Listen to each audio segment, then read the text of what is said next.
Hey, Will, thanks for waiting through that. Hi, guys. Thanks for taking my call. Yeah, no problem. To recap what the email was, this is probably going to be a little more boring than the last call. I have a 9-year-old daughter who is here with me, and we wanted to call in because over the last week, she has been having some fear or uncomfortable feelings when thinking about dying. And I know all of the things that we as atheists typically say to other adults about the prospect of death being the end of everything. And when talking with my wife, I've found that talking to an adult is significantly different than talking to a child for me, especially because as a Christian, being raised as a Christian and now an atheist, this wasn't a fear I had as a child because there was the heaven proposition that was very comforting. And the responses about, nothing isn't particularly a bad thing, and you remember before you being born as being bad, and think about all of the life you've got to live before and all the great things that are going to happen, they're not as comforting to a child as they are naturally to an adult. So I was hoping maybe Jen, as kind of the atheist parenting representative on the show in many cases, have you had this conversation with your kid? If so, well, I mean, anything to share? One of the reasons that I wanted to take your call is because we're actually confronting a similar situation with our son, my wife and I. Turns out our brother-in-law was recently diagnosed with cancer, and it's a pretty grim diagnosis. Okay, and so we're approaching that conversation with our son. We've broached it briefly. We haven't gotten very much into specifics. But he knows that his Uncle Tim is very sick and that basically he's not going to survive. This hasn't been real for him yet because he hasn't seen his uncle since the diagnosis. We've got a family trip coming up in a few weeks, and he's going to see firsthand what this is, what his uncle's going through and what his cousins are going through. So, I know we're going to have this conversation.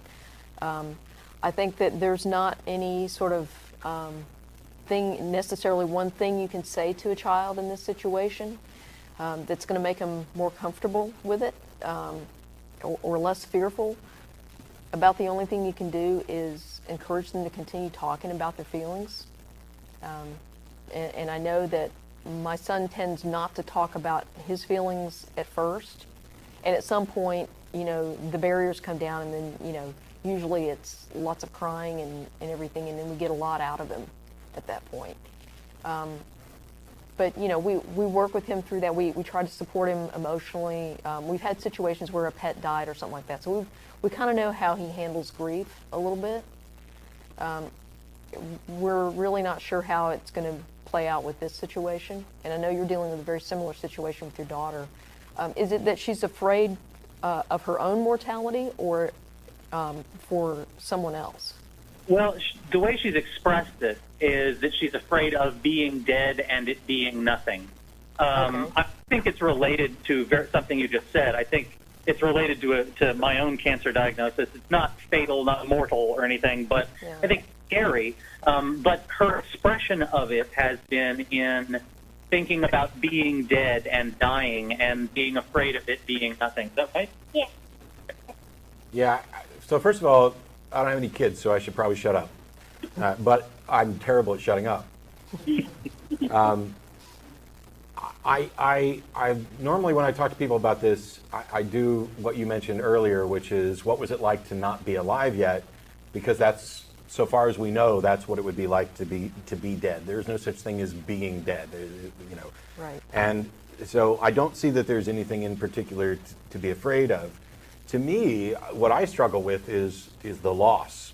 Right. And what we talk about quite often in the community is about, the value of life. And when I look at it, it's like, she's 9, so I don't know when her birthday is, but I would imagine, has she had a really good birthday party?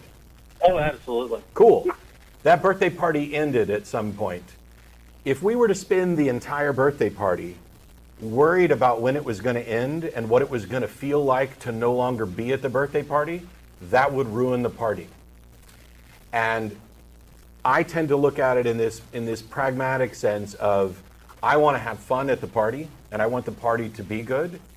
So since I can't do anything about the fact that it's going to end, and that some point in the future I'm going to be in a situation where I'm no longer at the party, I can't change that. But I can change what I do right now, and that's gonna determine how good that party is. And that analogy stretches all the way throughout life. That yes, it's incredibly sad when we lose people that we love, when they die, when they no longer exist. We have their memories, though, which we can value, and we have the time that we spent with them. And I tend to look at my own life. I don't worry about what it's going to be like to be dead, because I don't think that that's a coherent, it doesn't make sense to me. It won't be like anything. It's not anything. I just stop existing. But I'm fairly confident for some period of time, there are people who are in my life now who will have fond memories. They'll look back on the fun things we did, the time Matt said something stupid on the show, or the time we went and saw this movie, or that one cool party we had, and they will have those things. And while I won't still be alive in any real sense, I'll be alive in the only sense that I can think of that matters. And those things actually make me happier. Would I love to live forever, or seemingly forever? Yeah. All of our ancestors throughout history have tried to find ways to avoid death and sat around worrying about what happens after death. I think if we start earlier, teaching people that death is a natural part of this process of life, so that they develop the tools early of how to cope with it, then we hopefully will have less anguish during the process of dying and immediately after, and we can get on to the point of healing and valuing life. Because if all we do is sit around worrying about it, we've crippled the only life that we know we're going to have. If it turns out afterlife, there's some bonus afterlife, well, great. Then you know that's like finding out that the party gets to keep going when you thought it was going to be over. Yeah, and I think that's actually really good advice for a young kid. Had a similar conversation with our son last year, because he was obsessing over, the end of summer vacation, and it's, it was just in tears because his summer vacation was over and he didn't want it to be. And so, we had to have this conversation with him about, yeah, but you're ruining, all the excitement with school starting back up, and you've got a new year ahead of you, and there will be holidays coming up. His favorite holiday is Halloween, and that's just around the corner. And, and after a while, he started to realize that, yeah, you can't worry about the fact that summer vacation's gone. You got other things to look forward to now. And I think it's the same thing with, preparing kids for death.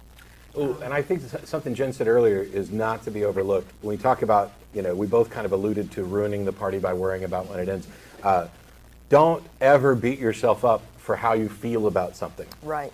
If in fact you're sitting at the party and you start to worry about, oh my gosh, it's going to end and I don't want it to end and that's so sad, that's perfectly normal and understandable and acceptable. And when you recognize that this is a natural process of how you feel and how you think about things, that will help you deal with it so that it perhaps has less impact later. But those feelings aren't wrong or bad. That's just you. And we're all like that. None of us want to die. None of us want the party to be over. Matter of fact, my favorite quote from Christopher Hitchens has nothing to do with religion. It was during the time of, as he was dying, when he said, it's not at all like people suspect that you're being told the party is about to be over. In his view, you're being told the party's going to continue, but you have to leave. And that was the part that kind of hurt him. And I think that's incredibly telling about who we are and how we feel about things.